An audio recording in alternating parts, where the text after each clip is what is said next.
a very catchy slogan. I don't know, something like America First. Pretty sure that's what we voted for, isn't it?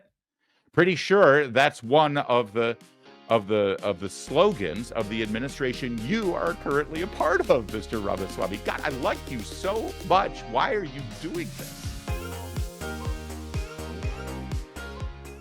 Vivek Ramaswamy took to X, the everything app, and he started discussing some changes that he'd like to see in the way we prioritize foreign tech workers into the American industry. Elon Musk chimed in. We'll get to Elon Musk in a moment here. But here's what Vivek wrote. And I want to say, going in here, I respectfully disagree with a lot of the things Vivek Ramaswamy said here. And I do mean respectfully because I have a lot of admiration and respect for him and what he's been able to accomplish and the way he's been able to communicate very important ideas. But there's a couple of problems with what Vivek has said here, the way he said it, the way he's framed the argument about the visas that are utilized for highly skilled workers coming into the country for specialized jobs. And most importantly, and I'll lead with this, he is now officially a part of the Trump administration incoming, right? He has a job. He has been appointed to a position. He's part of this Department of Government Efficiency, DOGE, right? When you have received an appointment from Donald Trump for an official position in his administration, the last thing you do is raise an issue without the knowledge or approval of Donald Trump. I don't know 100% if he has done this without the blessing or approval of Donald Trump, but Trump has been really silent about this. And the way this discussion has unfolded, I don't think is the way Trump would have wanted it to unfold. And the fact of the matter is, when you like it or not, when you get a president appointment, you can't just go to Twitter, just can't go to X and express your opinion, because when you do, it will immediately be interpreted as a reflection of Donald Trump's opinion. And we don't know that this is his opinion. And right there is a problem for the way this conversation ensued, especially because it created a debate within the people who are supporting Donald Trump. All right, let's get to what Vivek said. He said the reason top tech companies often hire foreign-born and first-generation engineers over Native Americans isn't because of an innate American IQ deficit, which is a lazy and wrong explanation. A key part of it comes down to the C word, culture. Tough questions demand tough answers, and if we're really serious about fixing the problem, we have to confront the truth. And according to Vivek Ramaswamy, the truth is our American culture has venerated mediocrity over excellence for way too long, at least since the 90s and likely longer. It doesn't start in college, it starts young. A culture that celebrates the prom queen over the math Olympiad champ or the jock over the valedictorian will not produce the best engineers. All right, now let's pause there for a moment. And again, this is all framed under the political and economic argument that we need to make it easier to import foreign-born engineers and experts in the STEM fields because right now in America, we're not producing them ourselves. And as you can see, he says it's because of our culture. He says it's been since the 90s, likely longer. Now, it's interesting. Let's just think this through for a minute. Let's take Facebook as an example, okay? Facebook, a platform we're streaming on right now. You could easily interpret what Ramaswamy is saying here to mean that to really make Facebook continue to thrive and grow as the great multi-billion-dollar American corporation that it has become, we can't rely on Americans to do the coding, computer science, AI work that needs to get done to keep it going. You got to import those foreign-born. And it's because of our culture that we venerated mediocrity over excellence for way too long, ever since the 90s. But see, here's the funny thing about that. Facebook was actually created by an American who grew up in that era. An American who was influenced apparently by a culture that venerates mediocrity over excellence. And yet Mark Zuckerberg came from that culture. There would be no Facebook for these foreign-born tech wizards to work at were it not for an American coming out of that very culture that Mr. Ramaswamy is now decrying. I'm sorry. You can't make that make sense to me. Maybe there's something more at play here. Maybe actually there's something to the advantage of the employer bringing in these foreign-born employees versus native-born Americans who have the same qualifications with the same degrees and the same interests in these fields. We'll get to that in a moment. But since Mr. Ramaswamy raised the question of our culture, well, this suddenly has become a cultural conversation, which means we have to compare our culture to those cultures that, by implication, in some way are superior in grooming and educating and inspiring these young tech wizards, superior to the American culture. That's certainly what Mr. Ramaswamy is implying here, or at least what I'm inferring.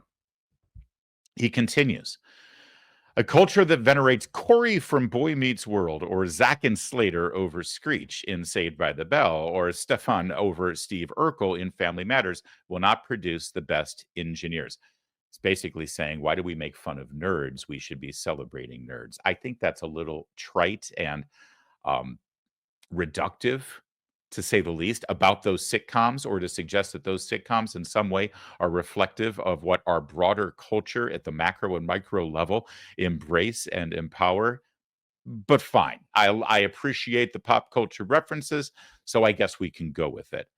He parenthetically says, fact, I know multiple sets of immigrant parents in the 90s who actively limited how much their kids could watch those TV shows precisely because they promoted mediocrity. And their kids went on to become wildly successful STEM graduates. You know what, Vivek, my children were born in the late 90s. I have 4 children, and 3 of them are either in college or graduated from college. One of them's about to graduate from high school, and they were born between 1999 and 2007. And like those immigrant parents you're referring to, as a parent of my generation, and I think that there's a lot of people watching right now who might be a part of the same generation, who have kids maybe the same age, we heard from the moment our children were born that we had to emphasize STEM. You want your kid to succeed? You want your kid to be able to compete against those kids in Singapore and India and China? You better make sure that your kid excels in STEM. And you know what? As a good, responsible parent, I did.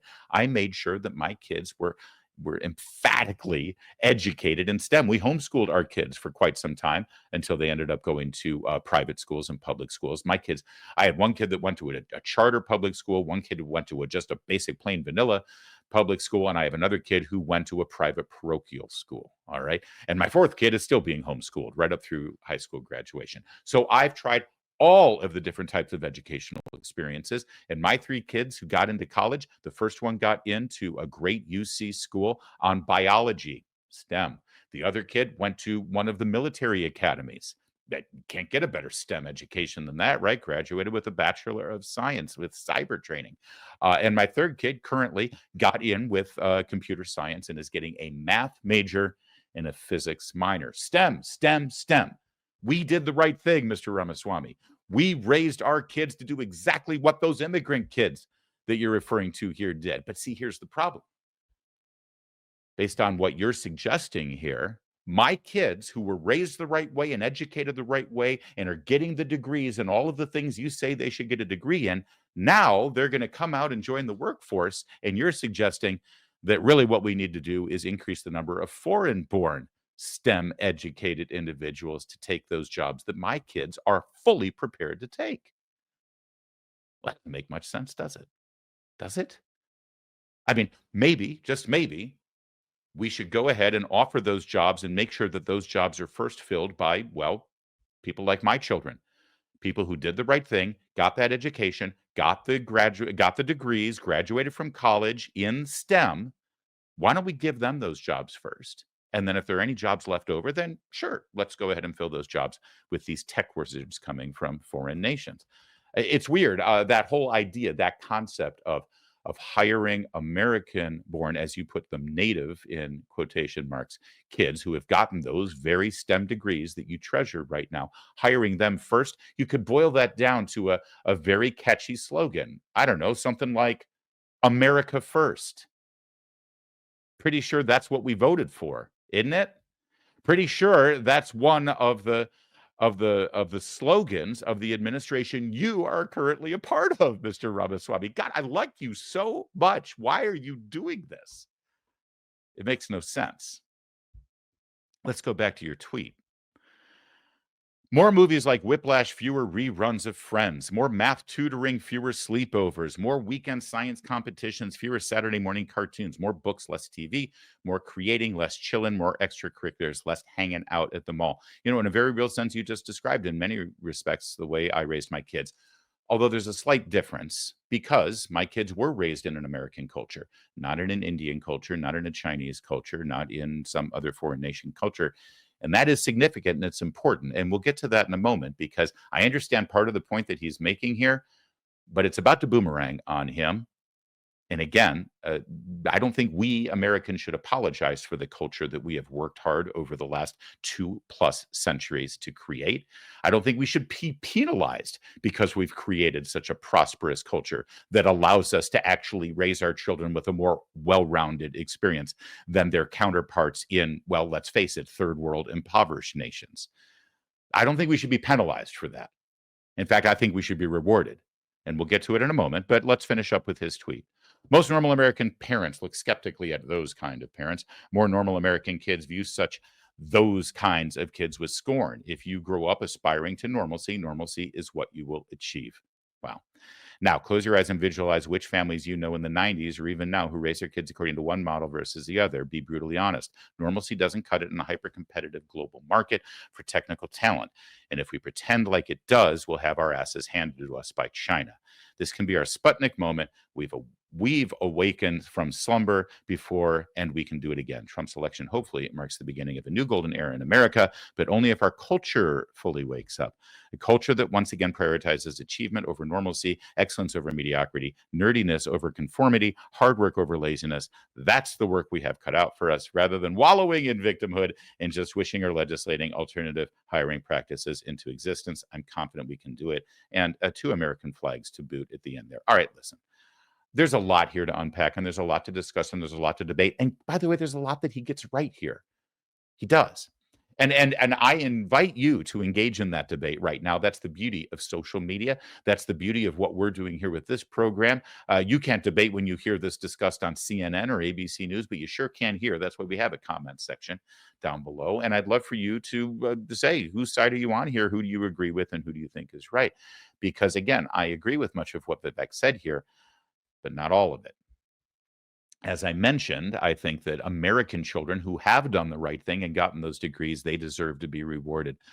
But since Mr. Ramaswamy specifically raised culture here as a difference, well, sadly, he opened up the doors because he was highly critical of the American culture that embraces certain movies and sitcoms and embraces a certain, as he calls normalcy, I would call a well-rounded childhood experience in this country. And by opening up the door in criticizing and casting, frankly, aspersions and making stereotypical descriptions of the American culture and the way we've raised our children, it's only fair to compare our culture to the cultures he's currently saying actually have an edge on us.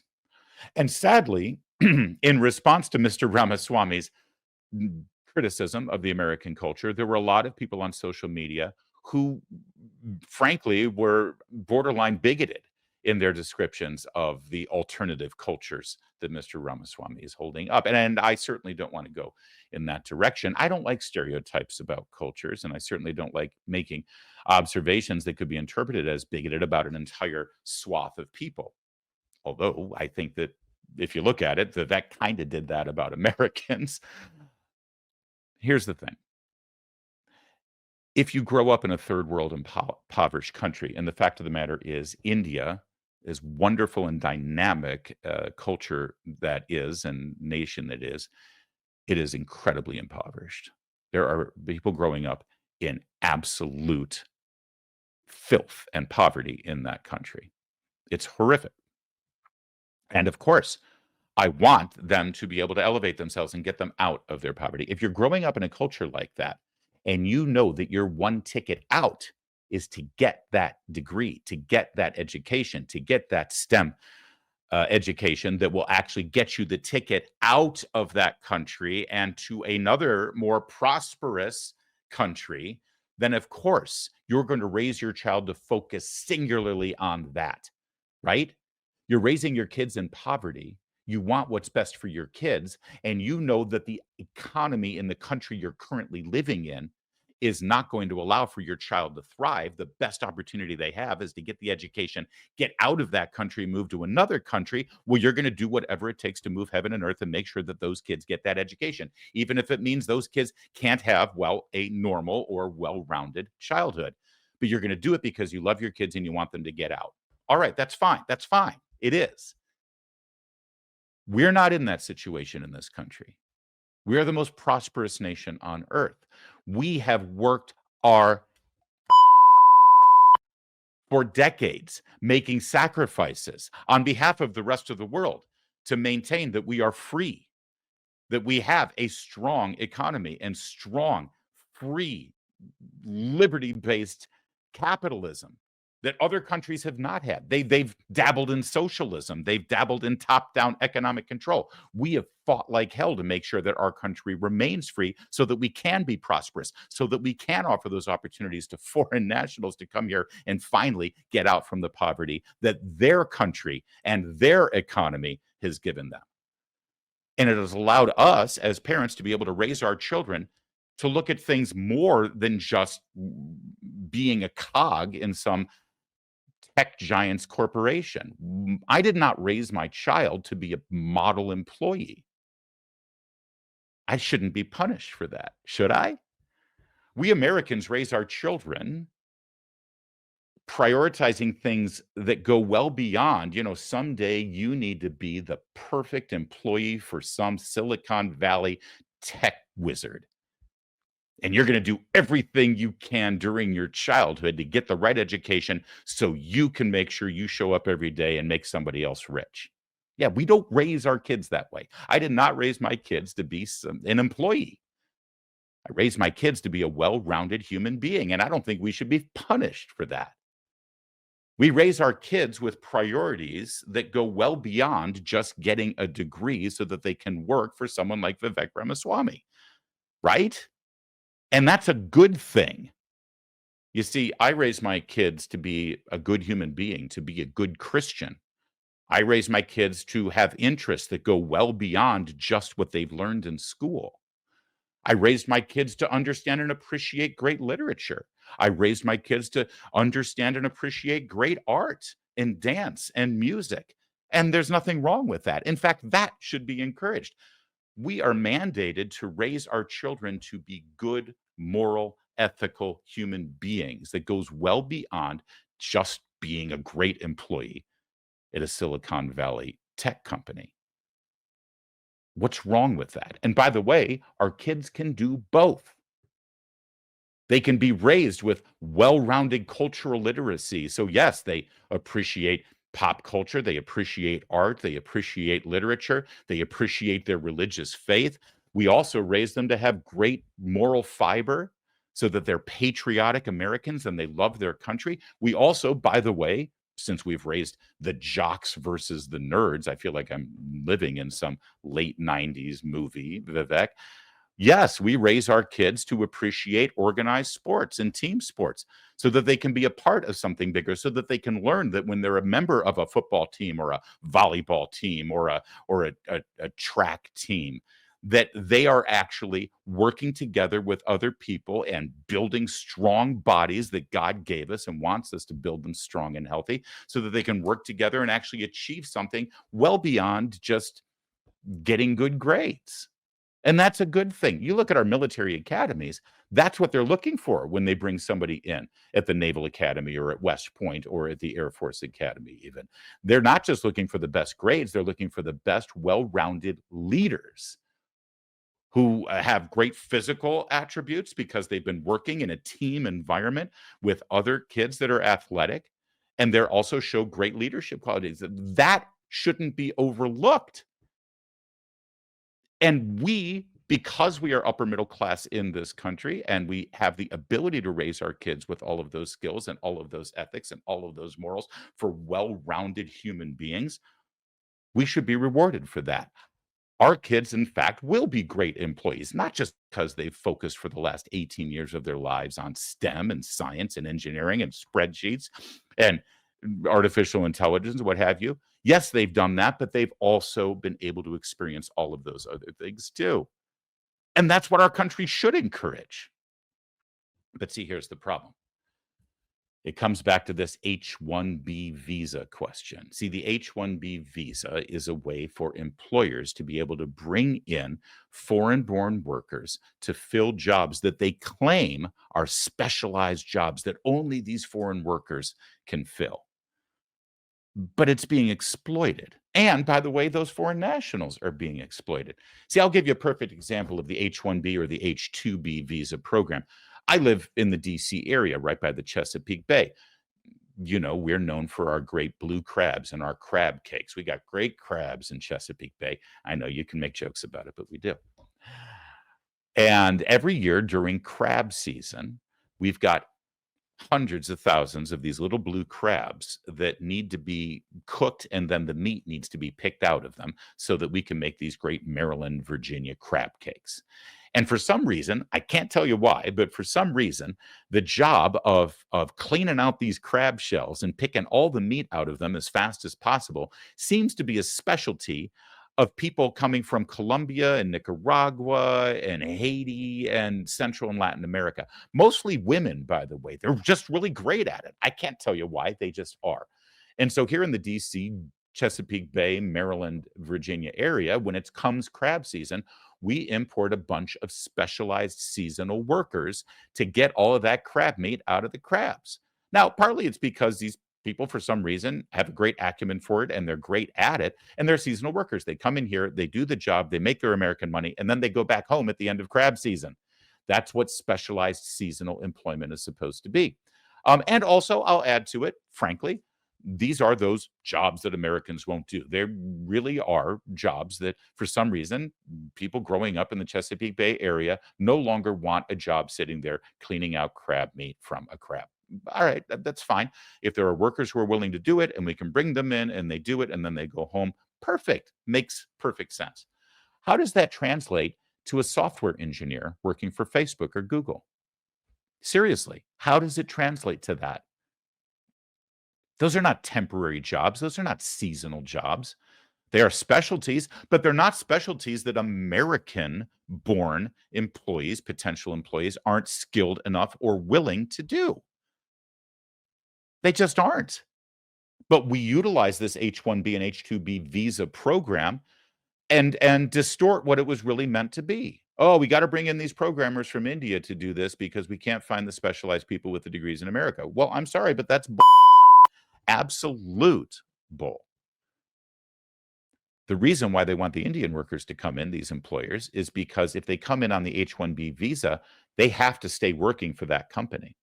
They can't, a year later, take a better offer from the software company across the street. Otherwise, they lose their visa because the employer is the one who actually sponsored that person to come to America.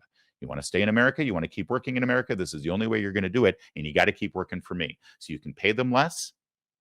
It's just the sad reality, and you can keep them for 5 years. You know, regular college graduate with that degree, getting a job at Facebook or Google or what have you, you may start working at the bottom rung, which is still a pretty good rung if you've got that specialty and you're doing software engineering or computer programming. And then the company across the street offers you a better gig. Well, maybe you're going to leave and you're going to go work for the person across the street. So this thing really benefits the employers, obviously, because they have this employee that is from a foreign nation and is going to work for you at least for 5 years. Except while that person is here, this is somebody who's like 22, 23 years old, probably.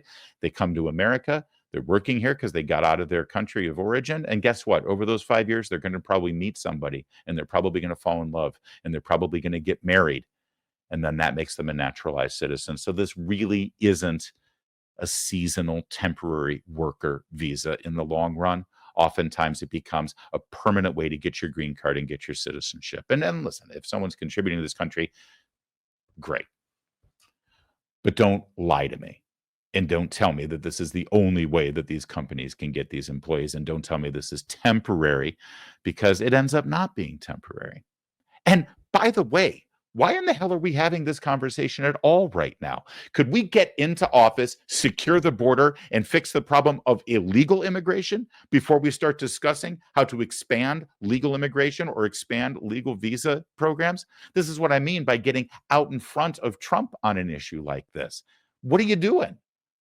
Let's focus on Inauguration Day, bringing Tom Homan in, securing the border, and actually deporting the illegal immigrant criminals first before we start talking about expanding any of these programs. I just don't get it. I really don't. And I don't like when the American people are sort of lied to about the reality of these situations. And listen, I don't want to get into all these cultural debates, but since Mr. Ramaswamy raised it as a cultural issue, I don't like him criticizing and downplaying our culture here. Yes, we've got flaws. Yes, we've spent years with participation trophies. Yes, we've sadly raised a bunch of kids who go to college thinking that they should get a degree just because they tried hard. Yes, all of that is a problem. But at the same time, we've done some great things in this country. We continue to do great things in country. In fact, some of the greatest things in this country in raising our kids. I remind you again that those programmers who come over here to work at Facebook, they're only able to get that job at Facebook because an American kid came up with the idea of Facebook and built it out of nothing. So you can't tell me our culture is so broken that we can't build a billion-dollar industry out of nothing, because we can't. And I would put our culture up against others any day, because as much as India should be admired for the fact that they're educating these young people with some great STEM skills and a hard work ethic, and they should be commended for that. There's still a lot of stuff that goes on in that culture that is ugly and despicable and disgusting. And frankly, if I may say, inferior to the culture that we've been able to create here. Yes, absolutely. Great engineers coming out of that country. We've got great engineers coming out of our country too. We've also got a lot of great other things coming out of this country. Our culture is actually pretty great, Mr. Ramaswamy. And you can't be so reductive to just say that 90s sitcoms has made it so that we can't graduate somebody from college with a STEM degree that's going to be competitive in the real world. Because you're wrong. You're just wrong. Now, to be fair, Ramaswamy later posted a video where he was challenged on the H-1B visa thing, and he says that there's something broken about it. Why would you have got the H-1B visa, which 70% of it is given to Indian people? I also believe that your company hired employees on this visa. So why are you turning your back on the Indian community, man? So I got two answers for you. Thank you for the question. First of all, a lot of the people who have come here through the H-1B system would tell you, as I would, that it is just a broken system no matter who you're seeking to serve. For example, you want to talk about special interests and lobbying?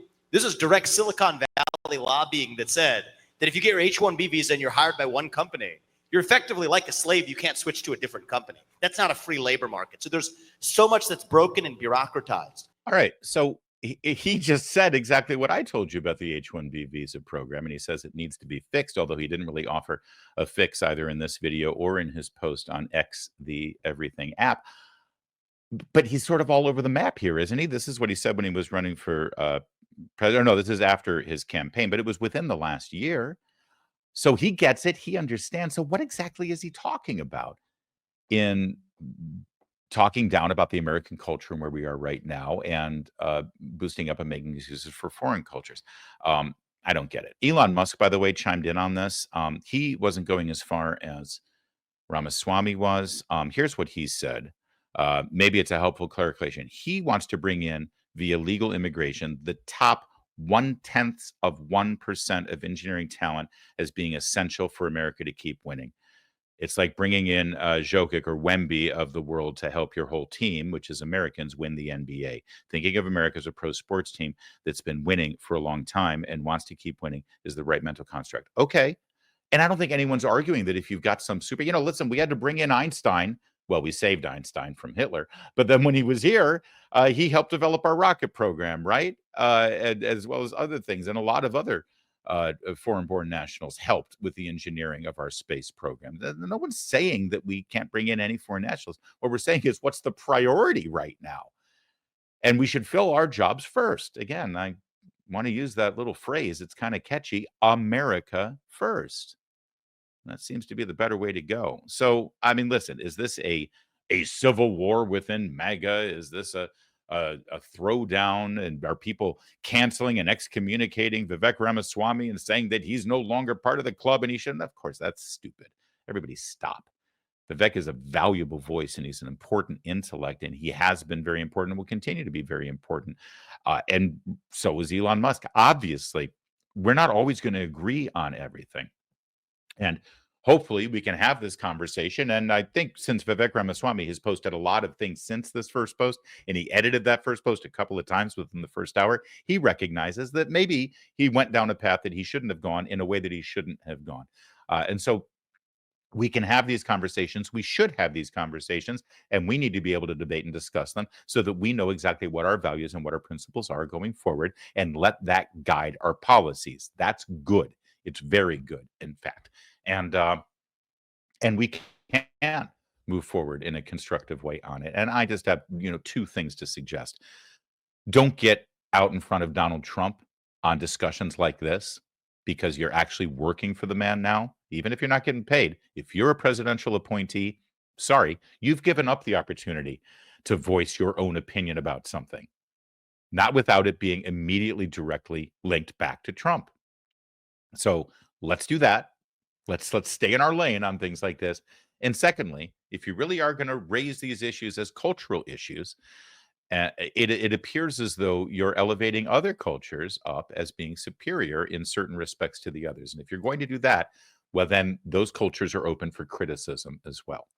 And I'm the first to criticize our culture. We got a lot of problems. But when the chips are down, there's a reason why when you take the walls down on our borders, everybody comes flooding in here instead of it going the other way around.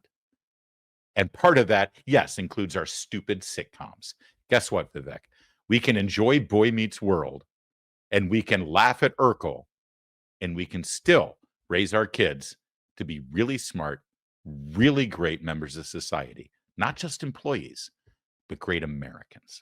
Listen, we are talking about increased tariffs on our trade partners right now. That's what started this whole thing with Canada.